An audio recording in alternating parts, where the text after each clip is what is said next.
अध्याय का हम लोग प्रारंभ करेंगे। तो 16वां अध्याय जो है देवासुर संपद विभाग है।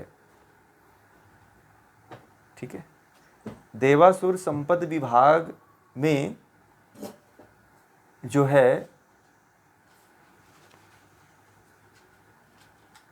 देव, असुर और राक्षस, ये तीन द्वंद्व चलते रहते हैं। इन द्वंद्वों के बारे में है। और इसमें नोट ये कर लीजिएगा कि तीन प्रकृति होती है, तीन तरह के संग्राम होता है हमारे भीतर। एक राक्षसी संग्राम होता है, आसुरी संग्राम होता है और दैवीय संग्राम होता है, जिसमें दैवीय प्रकृति जो है वह सात्विक होती है, आसुरी प्रकृति जो होती है वह राजसिक होती है और तामसिक जो प्रकृति होती है वह राक्षसी होती है। समझ में आ गई? नोट कर लिया आप लोग। दैवीय प्रकृति सात्विक, आसुरी प्रकृति राजसिक और तामसिक प्रकृति जो होती है वो राक्षसी होती है। माइक बंद कर लीजिए, कोई किसी का ऑन है तो। अब आप लोग ये बताइए कि आप लोगों के भीतर ये देवासुर संग्राम होता है कि नहीं होता है? अभी पिछले अध्याय में आप लोगों ने देखा कि प्रतिदिन सुबह से लेकर शाम तक देवासुर संग्राम होता रहता है। उसको क्या कहते हैं? कौन कौन सी प्रकृतियां होती हैं? अभी जो मैंने बताया आप लोगों को। हाँ, आसुरी में ज़्यादा जीते हैं आप लोग। आसुरी, हाँ, तामसिक भी होता है और सात्विक भी होता है।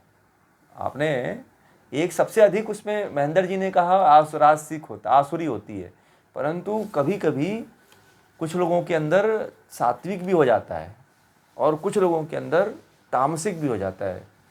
तो इसमें कुछ लोग राक्षसी प्रकृति हो जाती है किसी किसी की। राक्षस किसे कहते हैं? जो रात्रि में चलता है उसे राक्षस कहते हैं। उसके सब काम रात्रि में होते हैं। तो आप समझ जाइए, जिसके सब काम रात में होते हैं वो क्या होता है, उसको क्या कहते हैं? राक्षस। तो आप लोग राक्षस नहीं है ना?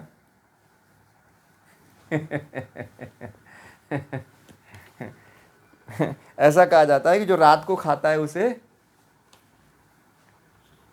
राक्षस कहते हैं। जैन धर्म है, जो जैन धर्म को मानने वाले लोग हैं वो लोग इसीलिए पहले खा लेते हैं कि हम लोग राक्षसी नहीं, हम लोग दैवी हैं।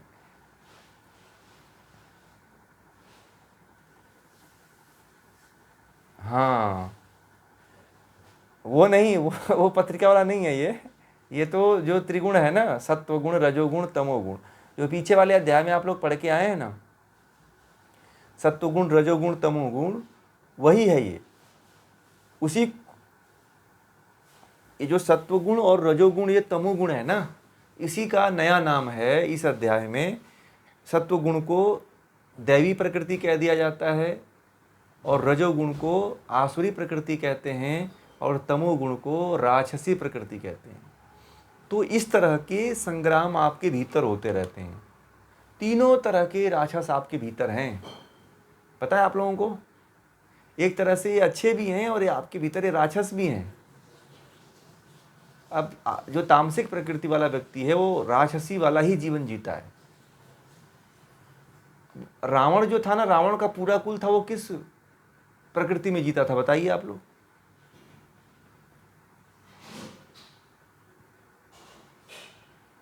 तामसिक। किसमें? रावण का जो कुल था वो तामसिक प्रकृति में जीता था।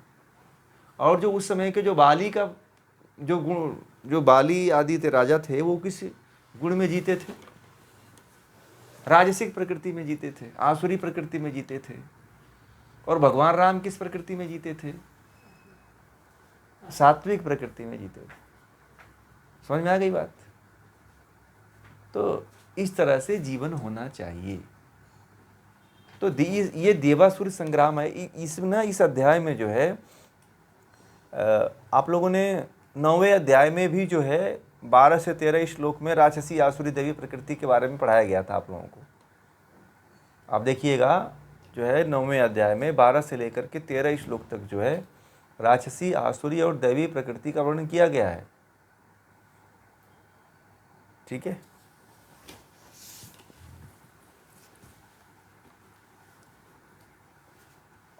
असुर, असुर,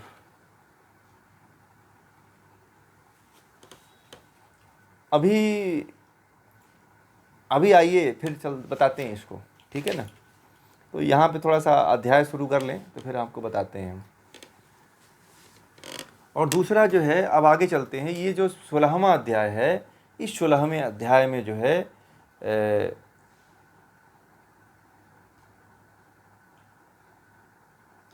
प्रकृति, जीवात्मा और परमात्मा, इस 16वें अध्याय में प्रकृति, जीव, जीवात्मा और परमात्मा का वर्णन है। साथ साथ जो है, जो स्वभाव है हमारा, जो आसुरी, दैविक और राक्षसी, इन स्वभावों को जान करके कैसे आप जो है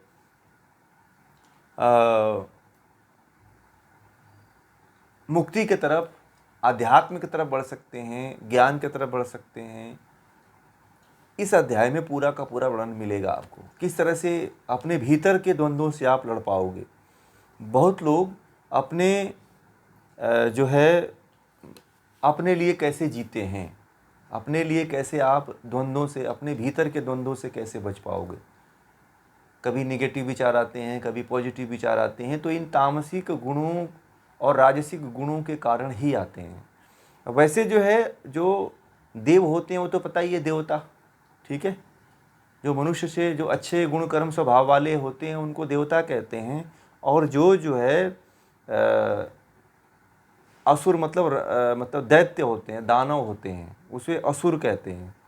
असभ्य व्यक्ति जो होते हैं वह राजसिक प्रकृति में आते हैं, जो सभ्य नहीं होते हैं उन्हीं को जो है असुर कहते हैं। दैत्य, दानव भी, इसका शाब्दिक अर्थ तो इसका दैत्य और दानव होता है, या फिर उसका असभ्य व्यक्ति कह लीजिए, या फिर जो है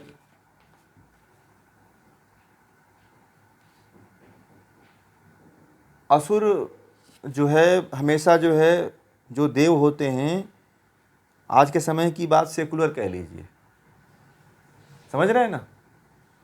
आज के जो अपने आप को क्या मानते हैं कि मैं जो है कम्युनिस्ट जो विचारधारा है, समझ रहे हैं ना, वो एक तरह से असुर वाले हैं लोग हैं, वो किसी को नहीं मानते हैं।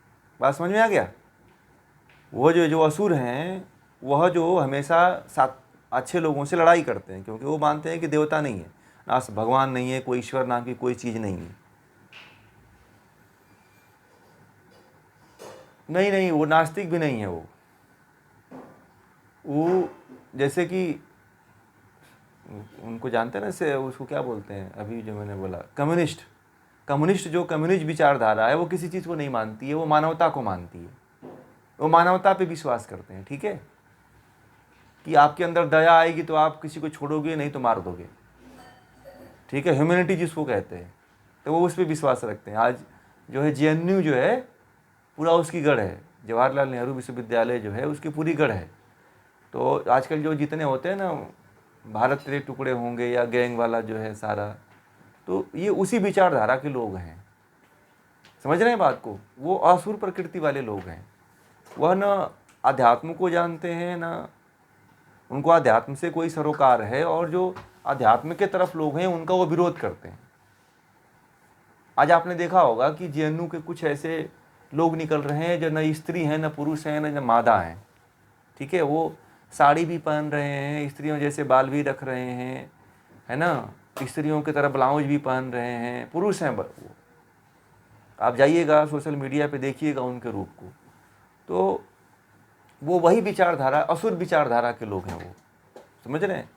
तो वो किसी में भी नहीं होते हैं, वो देवताओं आदि का हमेशा विरोध करने वाले होते हैं। जो अच्छा काम जहाँ पे भी होता है उसका वो विरोध करते हैं।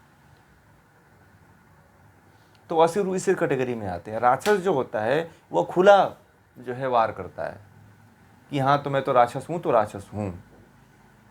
और हमेशा लड़ाई, जैसे राम और रावण की लड़ाई होती है, वो वैसे लड़ाई करते हैं, वो वैसे द्वंद्व करते हैं। वो आपको सामने से आकर के आपको मारेंगे, तो वो राक्षसी प्रकृति में आते हैं। समझ में आ गई बात? यहाँ पे क्लियर हुआ ना? कुछ गड़बड़ी होगी तो बताइएगा हमें। अब आगे हम लोग चलते हैं। समझ में ना आया हो तो पूरा स्पष्ट करते चलिएगा आप लोग। अब कोई भी जो है 5 श्लोक तक पढ़ें।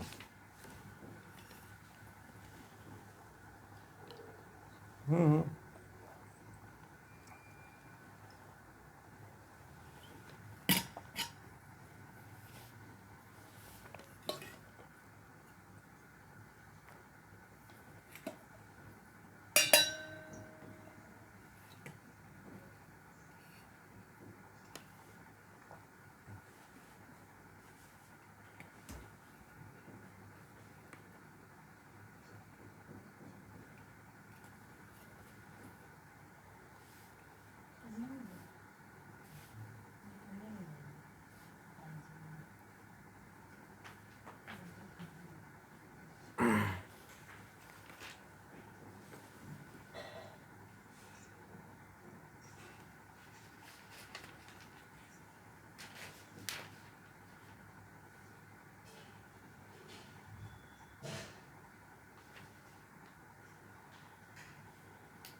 बहुत अच्छा।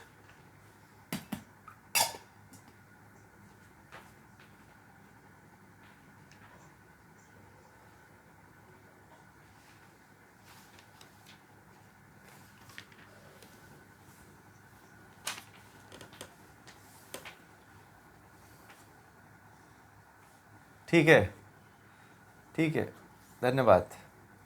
बहुत अच्छा आप पढ़ रहे हैं और बहुत अच्छी तरह से पढ़ रहे हैं। देखिए बहुत अच्छा पढ़ रहे हैं, आप लोग भी इसी तरह से पढ़ा करें। सभी लोग जो जो अच्छे लोग पढ़ रहे हैं उनका देख करके आप लोग भी इसी तरह से इस श्लोकों का स्वाध्याय करना है। ठीक है,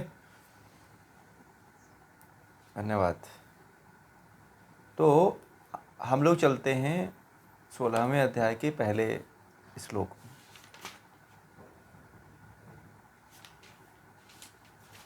भगवान श्री कृष्ण ने कहा, हे भारत,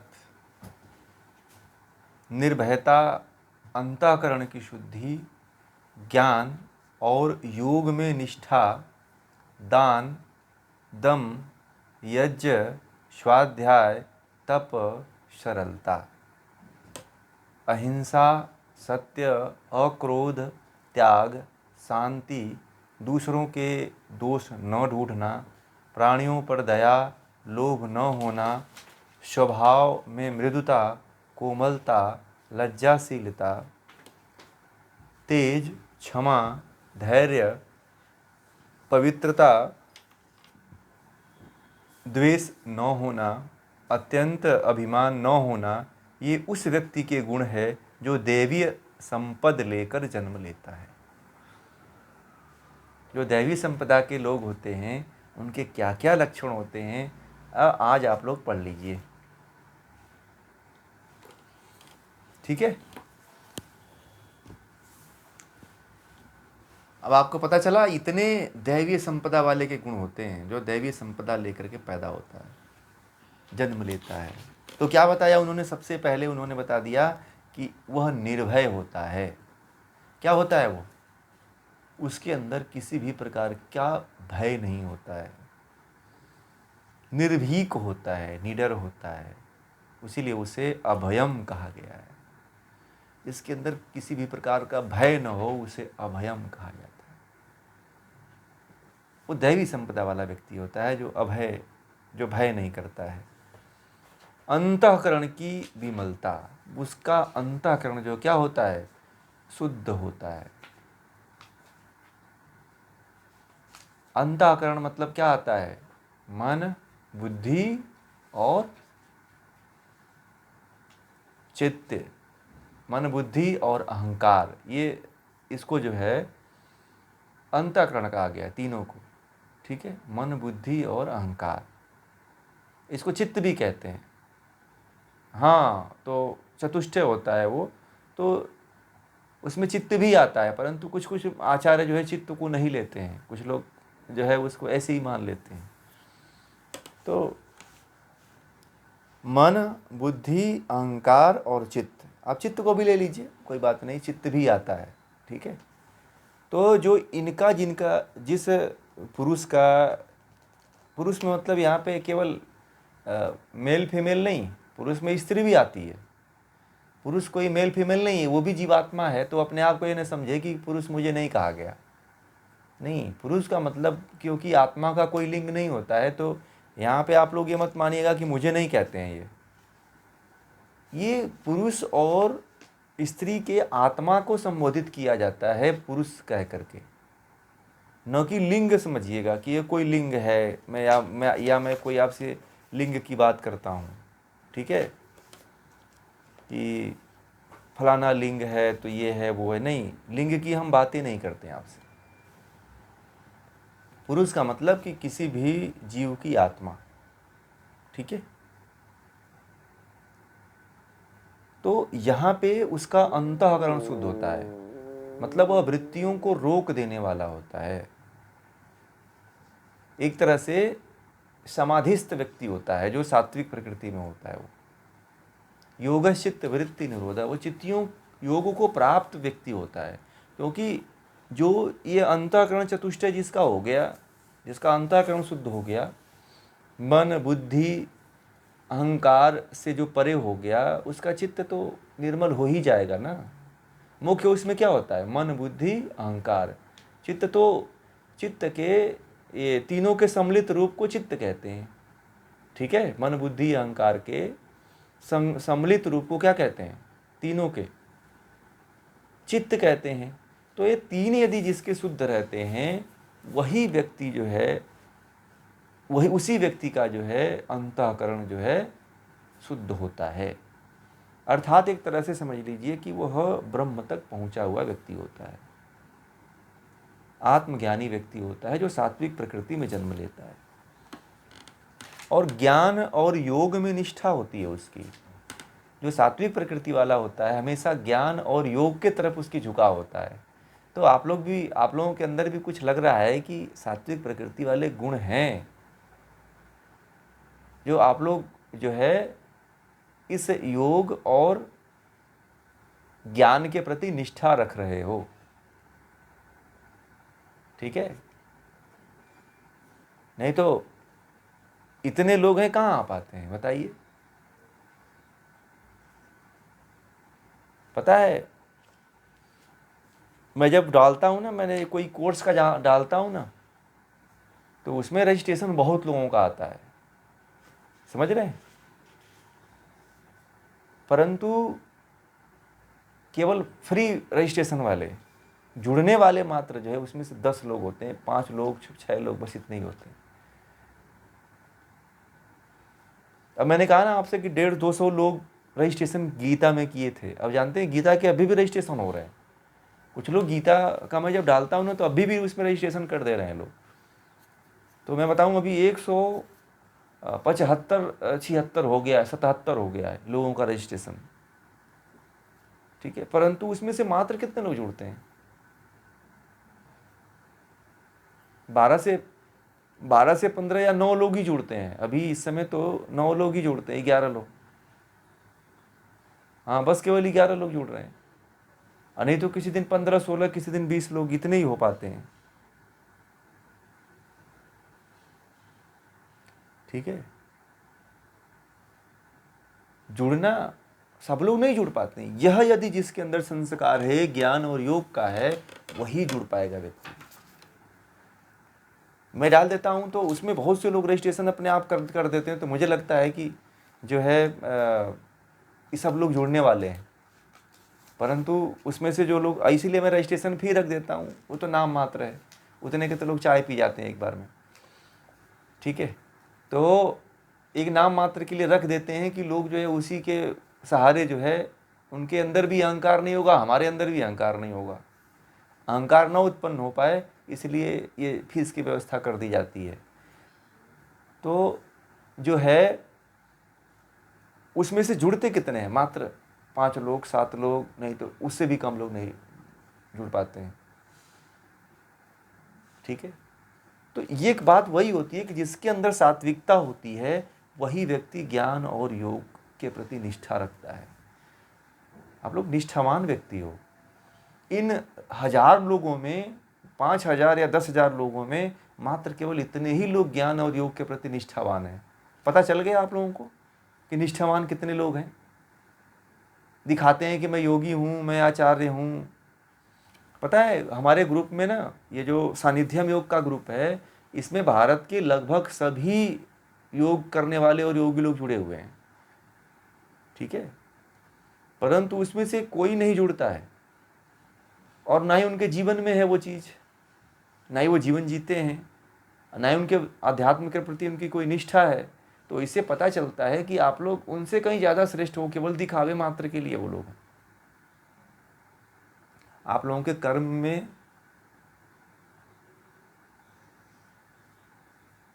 मुक्त होना है। हाँ, वही चीज़ नहीं, ये बात जानना भी ज़रूरी है कि जो है ये आपको इसलिए जानना ज़रूरी है कि आप तभी तो देख पाओगे कि हमारे सामने कितना कचरा है। नहीं तो आप कचरे को भी अपना स्वरूप मान लोगे ना। आपको कचरा दिखना चाहिए, कचरा इसलिए दिखना चाहिए कि आपको पता चले कि मेरा अस्तित्व क्या है।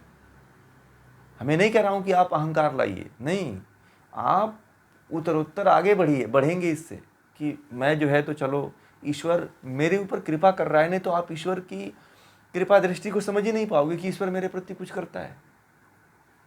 आपको एक विशेष व्यक्ति चुन रहा है, यह बड़े मतलब पुरुषार्थ की बात है, ये बहुत सौभाग्य की बात है, ठीक है। सबको नहीं चुन पाता है ना ईश्वर। तो इसीलिए योग और ज्ञान के प्रति निष्ठा वाला व्यक्ति होता है। दूसरा, वह दान देने वाला होता है, दानी स्वभाव होता है उसका। जो सात्विक प्रकृति वाला व्यक्ति होता है, देखिएगा हमेशा वह कभी ना कभी दान जरूर देता है। दान के बारे में मैंने बहुत से लेक्चर दिए हुए हैं, आप लोग वहाँ पे भी सुन लीजिएगा।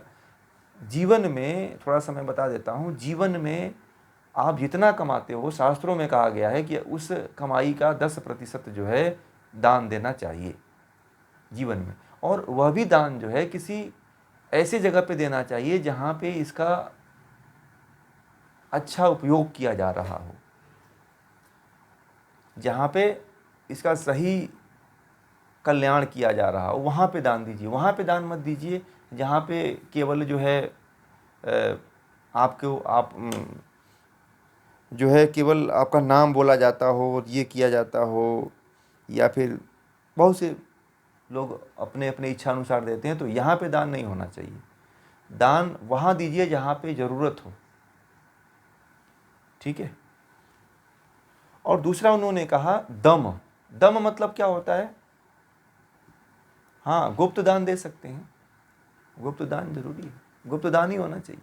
वास्तव में गुप्त दान सबसे अच्छा होता है कि आप दे दीजिए, पता भी ना चले, और किसी कहीं शो भी मत करिए। आजकल तो लोग ये केला देते हैं हॉस्पिटल में तो 4 लोग पकड़ते हैं, देखा ना फोटो एक केलों को देने के लिए मरीज को एक फोटो डाला था किसी ने कि एक मरीज था, एक केला दे रहे थे परंतु 4 लोग पकड़े हुए थे उस केले को, मतलब। और फोटो सोशल मीडिया पे भी डाल दिए कि मैं केला दे रहा हूँ ठीक है। तो ऐसा दान नहीं होना चाहिए कि आप दिखा, हाँ,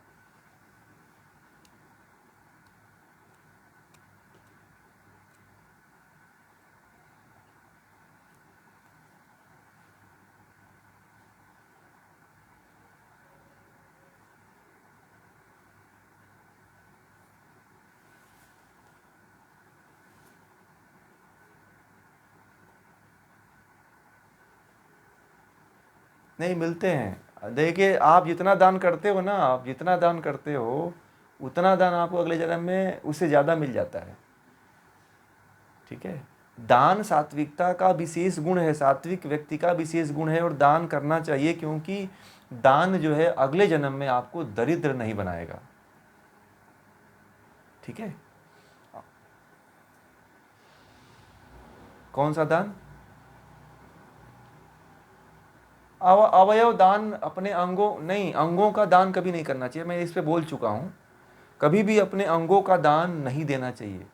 मैंने कहा कि प्रकृति से आप खुद कर्ज लेकर के आपकी शरीर जी रही है, आपकी आत्मा जी रही है। उस कर्ज को चुकाने के लिए दाह संस्कार जरूरी है। हमारे ऋषियों ने इसीलिए बहुत बड़ी परंपरा बनाई कि दाह संस्कार कर दो, कि जहाँ से जो चीज़ आया है उसके मूल प्रकृति में जाके मिल जाए। और जब तक नहीं, हमारे यहाँ कहा जाता है, हमारी संस्कृति में ऐसा कहा जाता है कि जो व्यक्ति जलाया नहीं जाता है उसकी आत्मा ऐसे भटकती है, परंतु आत्मा नहीं भटकती है, उसके जीवन पे, उसके कर्म में एक कर्ज हो जाता है। ठीक है, उसके साथ एक कर्ज लग जाता है कि तेरी जो शरीर थी, उस शरीर को तूने दान दे दिया, तेरा हक क्या है भाई उसमें? तेरे शरीर में तो प्राण है नहीं, फिर भी तेरे शरीर में जो हमने जो तुझे बड़ा किया था, वो किया था, तू कहीं दूसरी जगह दे दिया है, तुझे मसाला डाल करके तुझे जिंदा रखा गया है, तेरी मूल प्रकृति अभी जिंदा ही नहीं है। हाँ, अंगों का दान किसी के जीवन के लिए दे सकते हो, जैसे मान लीजिए कि आप किडनी का दान देते हो, ये आँख का दान देते हो, तो ये दे सकते हो। अब कोई कहे कि मुझे पूरा शरीर दान दे दो, तो आज के समय में शरीर दान दे देते हैं कुछ लोग, तो शरीर दान नहीं देना चाहिए।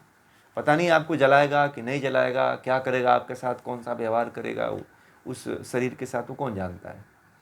ठीक है, अंगों का दान तो आप दे सकते हो, क्योंकि वो भी मरेगा ना एक दिन, है ना, वो मरेगा, तो ऐसा है नहीं कि उसका फिर उपयोग कोई कर पाएगा, उसको तो जलना या मिटना ही होगा ना। परंतु कोई पूरा शरीर जैसे कि मेडिकल में कोई दे देता है, ठीक है ना, कुछ लोग हैं ऐसे। मैं एक जानने वाले, एक महिला है, उसने अपने पूरे शरीर को मेडिकल वालों को दान दे दिया है। बोली कि मैंने मेडिकल में अपने शरीर को दान दे दिया है, पूरा मैंने वो करवा के आ गई हूँ कि जब मैं मरूंगा तो मेरे शरीर को उठा ले जाना।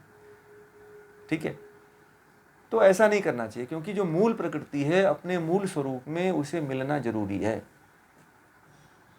ठीक, तो वो दान और इस दान में अंतर है। ठीक है, हाँ, और ये दान केवल जो है आपके अर्थ का, धन का है। तो गुप्त दान जो अच्छा होता है, और आप दान देना चाहते हो तो मतलब दान योग्य व्यक्ति को जो होना जरूरी है, अयोग्य व्यक्ति को कभी मत करिए। ठीक है, उसका क्योंकि उसके दिया हुआ वो कहीं पापाचार करता है तो फिर आप उसको सपोर्ट कर रहे हो, इसका मतलब है ना, उसमें आप भी सहयोगी हो गए, तो ऐसा नहीं करना है। फिर आगे कहते हैं कि वह जो है क्या होता है, दम, यानी कि इंद्रियों का दमन करने वाला होता है। जो सात्विक प्रकृति वाला जो व्यक्ति होता है, वह इंद्रियों का क्या करने वाला होता है, इंद्रियों का दमन करने वाला होता है, रोकने वाला होता है। ये नहीं कि अब इंद्रियां जिधर कह रही हैं उधर बह जाने वाला हो व्यक्ति, तो वैसा व्यक्ति नहीं चाहिए। क्या करने वाला चाहिए, इंद्रियों को रोकने वाला होता है वो, ऐसा सात्विक प्रकृति वाले का लक्षण होता है। फिर उन्होंने कहा कि यज्ञ करने वाला हो, उसका जीवन यज्ञमय हो। तो गीता में यज्ञ किसको कहा गया है बताइए? हाँ, निष्काम कर्म योग को क्या कहा गया है, यज्ञ कहा गया है। तो आप लोग जो है यज्ञ करिए। कौन सा यज्ञ करिए? निष्काम कर्म करिए, जिसमें कोई कामना न हो, कोई फल की आशा न हो। ठीक है, और एक यज्ञ होता है दैवी यज्ञ, जो आप लोगों को योग महोत्सव में सिखाया गया था। अभी बताइए कितने लोग यज्ञ कर रहे हैं? सब लोगों ने कर दिया। मैंने अभी उसका शॉर्ट और विस्तार दोनों जो है ऑडियो आप लोगों को भेजा है। ठीक है, तो डेली करते हैं कि कभी कभी करते हैं आप लोग? डेली करते हैं, समझ में आ गई है ना यज्ञ करने की पूरी विधि? शाम को करते हैं, बहुत अच्छी बात। नहीं, बहुत अच्छी बात, बहुत अच्छा है, बहुत। देखिए वो करके लेके बैठे भी हुए हैं बहुत अच्छा है, बहुत अच्छा। तो सभी लोग अब मुझे लगता है कि सब लोग सीख गए होंगे और करने भी लग गए होंगे। कोई समस्या आएगी तो हमें बताइएगा, हम बता देंगे उसको, परंतु शुरू करते रहिए, चालू रखिए इसको, कोई बंद नहीं करेंगे। और अब देखिएगा करने के बाद कितना मज़ा आता है, घर में कितनी शांति रहती है, सात्विकता बनी रहती है। होता है कि नहीं होता है? फिर आपको कहीं किसी बाबा वाबा को बुला करके झाड़ फूक नहीं करवानी पड़ेगी, आप खुद अपने शरीर को, अपने घर को शुद्ध कर दोगे आप। और दुनिया का कोई भूत नहीं आने वाला है, कोई प्रेत नहीं आने वाला है। ये ऐसा यज्ञ है ये, तो इसको सभी लोग करिएगा। और मैंने पूरा ऑडियो डाल दिया है, वहाँ से आप लोग इसको सुन करके जो है इसको किया करिए। ठीक है, अब अगले महोत्सव में जब हम मिलेंगे तो फिर इसकी हम लोग फिर दोबारा से एक बार पूरा ये रिपीटेशन हो जाएगा। जो लोग जुड़ेंगे वो भी करेंगे, है ना। तो आप लोग करते रहिए इसको। ये लाभ को, आप लोगों के लाभ को हम पूरे दुनिया के सामने लाएंगे कि लोग इसको समझें। तो आप लोग इसका प्रयोग करिए और लाभ लेते रहिए, फिर आप लोग ही बताएंगे कि इससे क्या क्या लाभ होता है ना। तो इसको करेंगे तो फायदा होगा। और यज्ञ करना जरूरी है। भगवान राम भी यज्ञ करते थे, भगवान श्री कृष्ण भी यज्ञ करते थे, पांडव यज्ञ करते थे। पता है पांडव जो है जब इंद्रप्रस्थ बनाया गया तो वहाँ पे भी भगवान श्री कृष्ण के द्वारा यज्ञ करवाया गया था वहाँ पे। ठीक है, भगवान राम के समय में भी अश्वमेध यज्ञ हुआ था, राजसूय यज्ञ जो है कृष्ण के समय में हुआ था। तो यज्ञ हमारे देश की परंपरा रही है। ठीक है, भगवान राम का भी जन्म कहते हैं कि यज्ञ से ही हुआ था। ठीक है, तो इस तरह से यज्ञ को अपने जीवन में बहुत ज़्यादा मैंने आप लोगों को तामझाम नहीं बताया, एकदम सिंपल तरीके से बताया कि आप करके उसको आप लोग अपने आप को भी सात्विक रख सकते हैं और अपने परिवार को भी सात्विक बना सकते हैं। माहौल बड़ा पॉजिटिव हो जाता है। ठीक है, अब आपके घर का जो सुगंध आती होगी ना, कहीं बाहर से आते होंगे तो देखिएगा इतना अच्छा सुगंध आती होगी कि मन प्रसन्न हो जाता है। ठीक है, अब आपको रूम फ्रेशनर लगाने की आवश्यकता नहीं पड़ेगी। रूम फ्रेशनर लगा के रखने से घरों में कैंसर होते हैं। लोगों को नहीं पता है कि कैंसर का सबसे बड़ा कारण जो है रूम फ्रेशनर है। आप लोग यूज करते हैं? मत यूज किया करिए। बहुत लोग यूज करते हैं, घर में जो है पूरा रूम फ्रेशनर लगा के रखते हैं। तो उसमें क्या होता है कि कार्बन डाइऑक्साइड और कार्बन मोनोऑक्साइड को डाइवर्ट कर देता है, रहता तो जरूर है घर में, और वही कार्बन जब बढ़ जाता है तो कैंसर को उत्पन्न करता है। समझ में आ गई बात? कैंसर का सबसे बड़ा कारण जो है कार्बन है। मैं जो एक स्वास्थ्य की कड़ी लेके आने वाला हूँ प्रतिदिन, तो जो है ना स्वास्थ्य से संबंधित एक परिचर्चा लेकर के आने वाला हूँ। ये एक स्वास्थ्य से संबंधित एक और विषय में शुरू करने वाला हूँ, 15 या आधा घंटे का।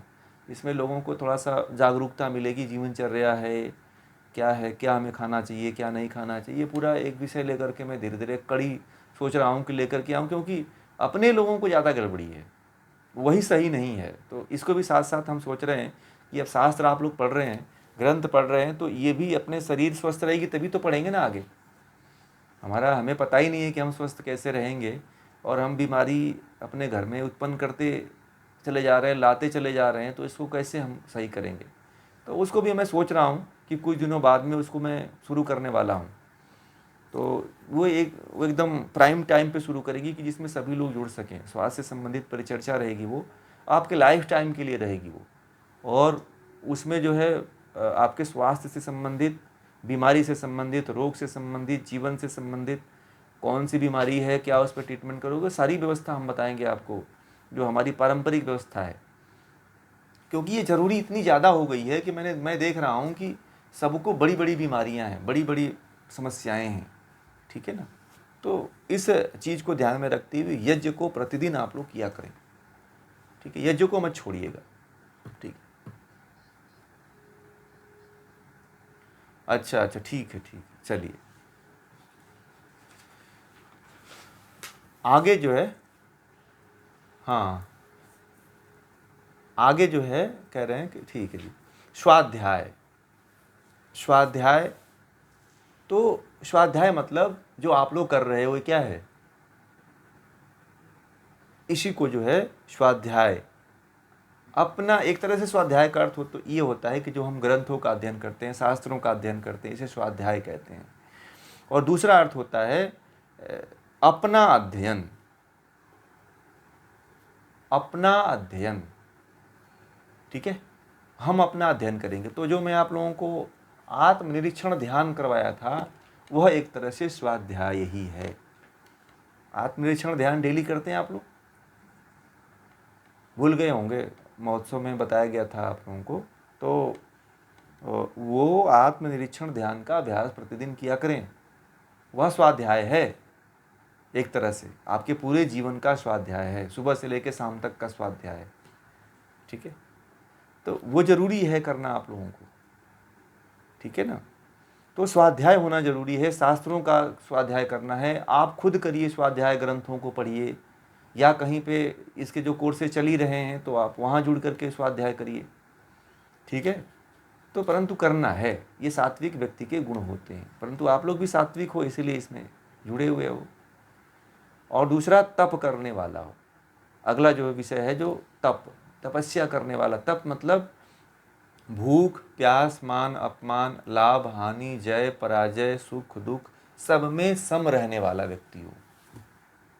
ये नहीं कि परेशान हो जाने वाला। हाँ मध्यम पर, हाँ द्वंद्व तत्व द्वंद्व तपोद्वंद सहनम, यानी कि द्वंद्वों को सहना ही तप है। तो द्वंद्वों को सहने की क्षमता जिसके अंदर होती है वही व्यक्ति सात्विक प्रकृति वाला होता है। फिर भगवान श्री कृष्ण कह रहे सरलता, उसके जीवन में सरलता होती है, कठिनता नहीं होती किसी चीज़ की। वह जो भी अपना जीवन जीता है सरल ढंग से सरल तरीके से जीता है। ये नहीं कि उसका बहुत बड़ा तामझाम वाला जीवन नहीं होता है, बहुत उसका हाई फाई दिखावा वाला जीवन नहीं होता, बड़ा सरल और सिंपल जीवन होता है। भोजन सिंपल होता है, रहन सहन सिंपल होता है। तो ये जो है इसको जो है सरलता कहते हैं। व्यवहार में सरलता हो, कार्य में सरलता हो, ठीक है ना, कठिनता ना हो। अब आता है अहिंसा। तो अहिंसा का तात्पर्य उन्होंने कहा कि सात्विक जो व्यक्ति होता है वह किसी की हिंसा नहीं करता है। जो सात्विक प्रकृति वाला व्यक्ति होता है क्या करता है, वह किसी की हिंसा नहीं करता है। तो जो किसी निर्जीव प्राणी की या फिर निर्दोष प्राणी की जो हत्या करता है, सॉरी निर्दोष, निर्जीव नहीं, जो निर्दोष प्राणी की जो हत्या करता है वही क्या है, अहिंसा कही जाती है। अहिंसा या किसी की हम प्राण की हत्या कर देते हैं, किसी को मार देते हैं, तो वह जो उसको क्या कहा जाता है, वह हिंसा कही जाती है। हम किसी को नहीं मारते हैं तो वह अहिंसा हो जाती है। ठीक है।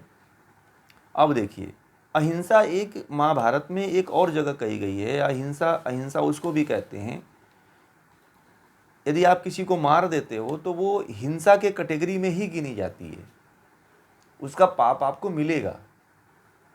ठीक है, कोई भी कर्म करते हो तो उसका पाप आपको मिलेगा। कर्मफल की व्यवस्था बड़ी अटल है, तो जान लीजिए आप लोग कि जो कर्मफल की व्यवस्था है वो बड़ी अटल कही जाती है। ठीक है, आप ये मत सोचना कि आप जो कर्म करते हो उस कर्म को हम किसी कर्मकांड के द्वारा, किसी की पूजा पाठ के द्वारा हम उसे कम कर देंगे, तो वो कम नहीं होती है, उसको भुगतना पड़ता है। ठीक है ना। तो कोई भी कर्म आप सोच समझ के करिएगा। तो किसी प्राणी को मत मारिए, किसी प्राणी को मारोगे तो फिर आपके साथ भी वही हाल होगा। ठीक है, तो किसी का हिंसा मत करो। और कहते हैं कि सत्य का आचरण करो, मन वचन और कर्म से सत्य का जीवन में व्यवहार होना चाहिए। जो आपने देखा, जैसा सुना, जैसा आपने अनुभूत किया, उसको वैसे ही व्यक्त करना क्या होता है, सत्य होता है। मान लीजिए कि आपने मुझसे सुना सत्य को ये कहा जाता है, और मैं पूछ दूं आपसे कि सत्य क्या कहते हैं, तो आपने जैसा सुना वैसा ही मुझे बता दिया, तो इसको क्या कहते हैं,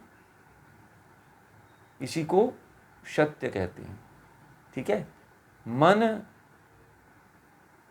वाणी से और कर्म से जैसा देखा, जैसा सुना, जैसा किया वैसा ही किसी के सामने व्यक्त कर देना, बता देना, कह देना, ये क्या है, प्रत्यक्ष प्रमाण, समझ रहे हैं ना। प्रत्यक्ष, अनुमान और आप, ये तीन प्रमाण होते हैं ना। तो उसमें से जो प्रत्यक्ष आपने देखा वैसा ही किसी के सामने वर्णन कर दिया, यही सत्य है। अब जैसे मान लीजिए कि आपने, बारिश हो रही थी और वो बारिश इस समय ओले वाली हो रही थी, पत्थर वाली हो रही थी, तो आपने सोचा कि तो बारिश ही हो रही है। किसी ने पूछा कि क्या वहाँ बारिश हो रही थी, तो आपने कह दिया नहीं, सिंपल बारिश हो रही थी। परंतु वहाँ बारिश क्या आपने देखा था, ओले वाली बारिश देखा था। तो आपने वहाँ पे क्या बोला, झूठ बोला ना। झूठ आ गया कि नहीं आ गया, बताइए। वहाँ पे बारिश आपने क्या देखा, ओले वाला बारिश हो रहा था, और आपने किसी से बोल दिया कि पानी, हल्का फुल्का पानी गिरा।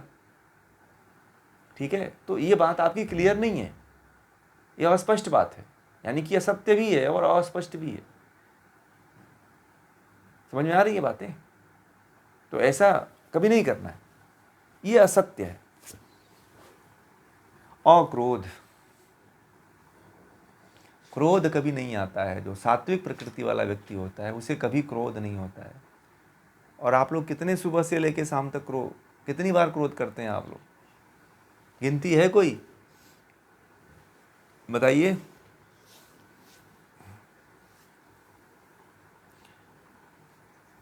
परंतु अब तो कर लेंगे जी।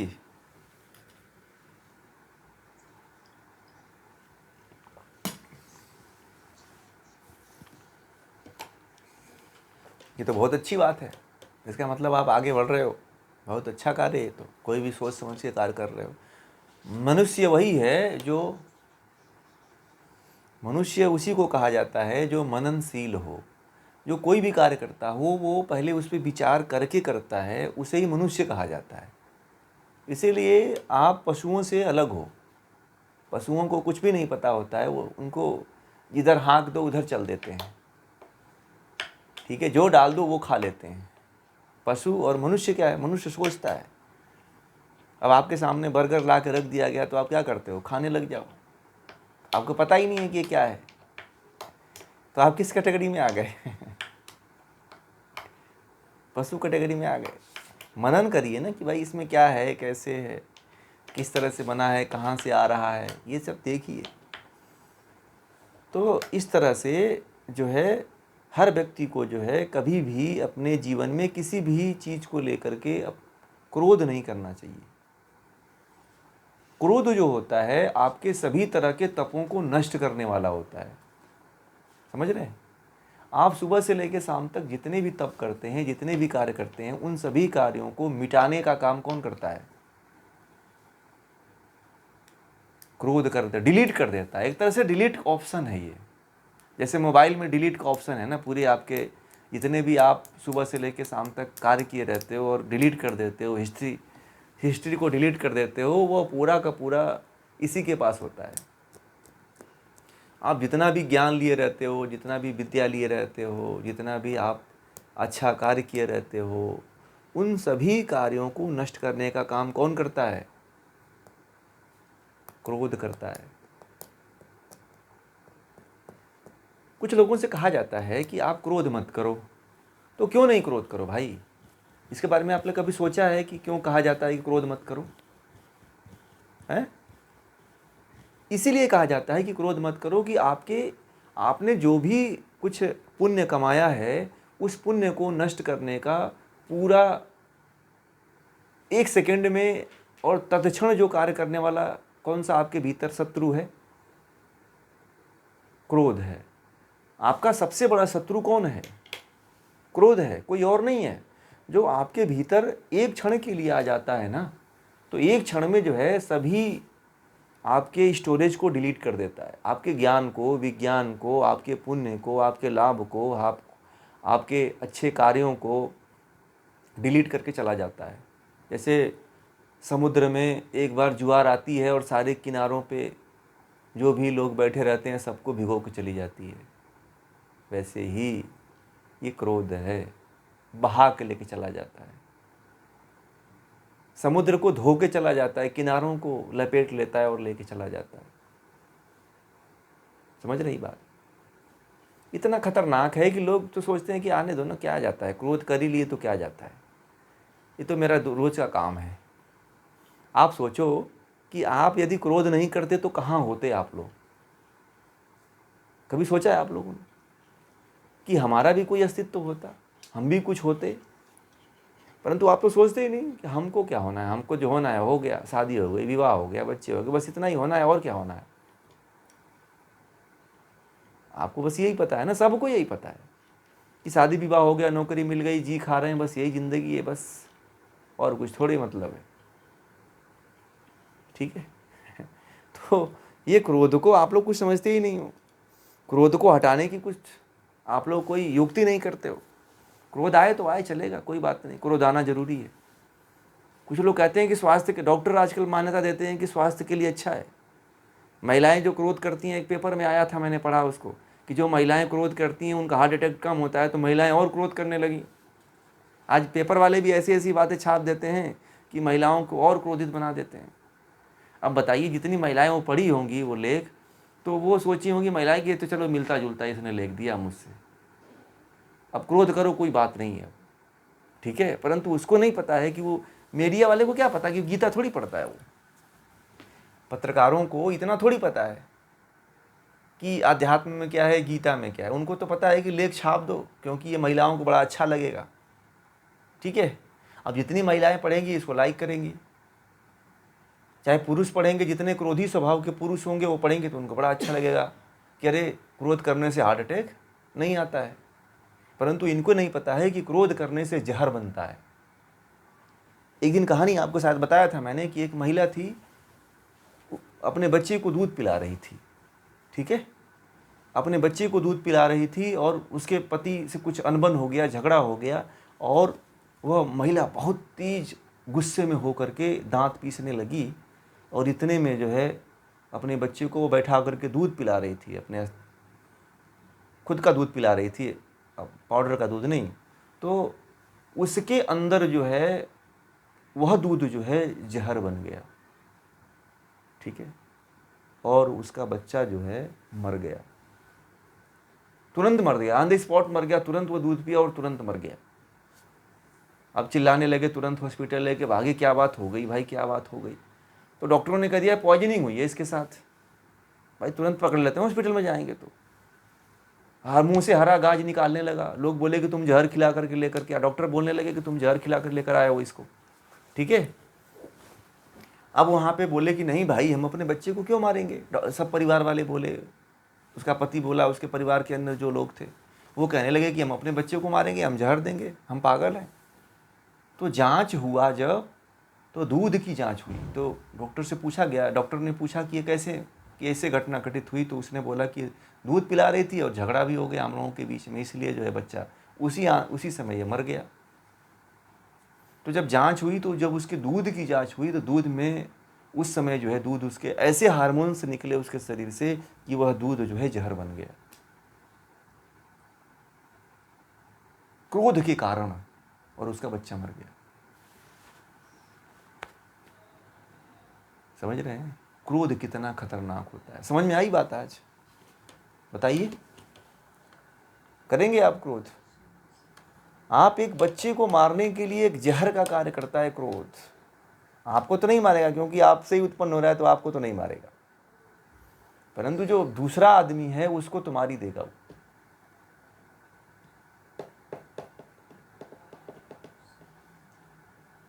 क्रोध जब आए तो खाना मत बनाइए, क्रोध जब आए तो कुछ पानी मत पीजिए, क्रोध जब आए तो कुछ खाइए मत।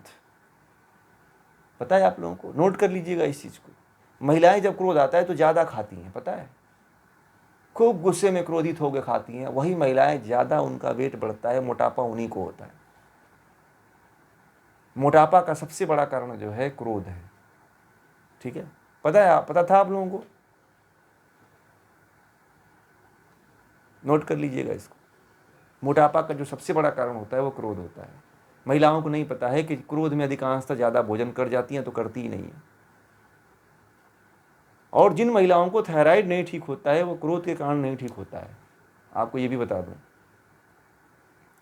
वो हमेशा चिड़चिड़ा होती हैं, छोटी छोटी बातों पे क्रोध करती रहती है, इसलिए उनका थायराइड नहीं ठीक होता है।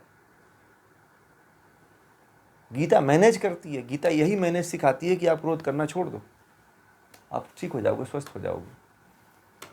गीता ने बहुत सिंपल सा फंडा रखती है, बहुत ज़्यादा ताम झाम इधर उधर की बात नहीं बताती है। वो कहती है कि क्रोध को छोड़ दो ना भाई, सब ठीक हो जाएगा। जिस दिन मोटापा बढ़ने लग जाए समझ जाना कि आप क्रोध ज़्यादा कर रहे हो। समझ में आ गई बात?